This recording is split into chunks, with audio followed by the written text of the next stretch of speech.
Hello friend, good morning সবাইকে। শুভ সকালের অনেক অনেক শুভেচ্ছা রইল। আজকে তো হ্যাপি মানডে। তো হর হর মহাদেব। তো দেখো, আমি আজকে নতুন একটা রেসিপি নিয়ে এসেছি। নতুন না, তোমরা জানো হয়তো, মানে আমার জন্য আজকে একটু স্পেশালি। তো সবাই ভিডিওটা স্কিপ করবে না, দেখবে।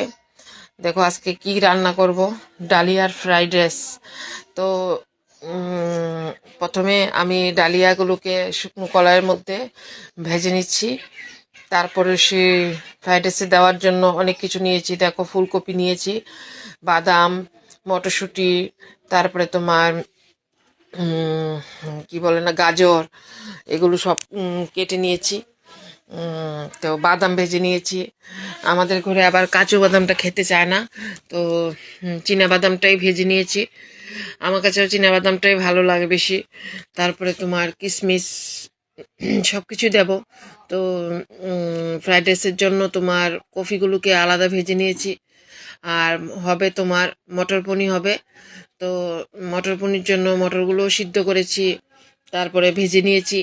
আর এখন আলুগুলো ভাজতে বসিয়ে দিয়েছি, ভেজে একসাথেই বসিয়ে দেব মশলা করে।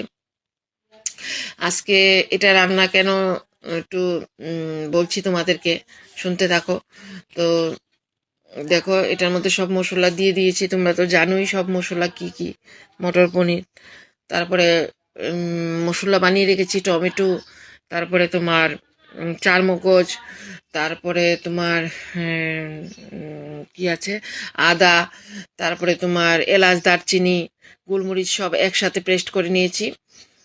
তো সেই পেস্টটা পরে দেব। আর এখন আলুর মধ্যে তোমার শুকনো গুঁড়া লঙ্কা, তারপরে হলুদ, লবণ, জিরা পাউডার, এটা দিয়ে তোমার আলুগুলো ভেজে নিচ্ছি। আর এক পাশে তো দেখালামই তোমাদেরকে, কফিগুলো ভেজে নিচ্ছি, এগুলো ফ্রাইড রাইসের মধ্যে দেব।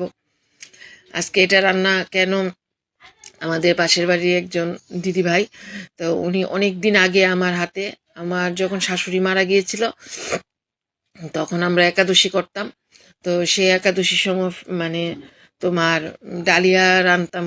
কেন, আমার হাজবেন্ড, আমরা সবাই একসাথে করে নিতাম একাদশীটা। ছেলেও করতো, তো ছেলে রুটি খেতে চায় না, তো সেই জন্য তোমার ডালিয়া, ফ্রাইড রাইস আর সবজি কিছু করতাম।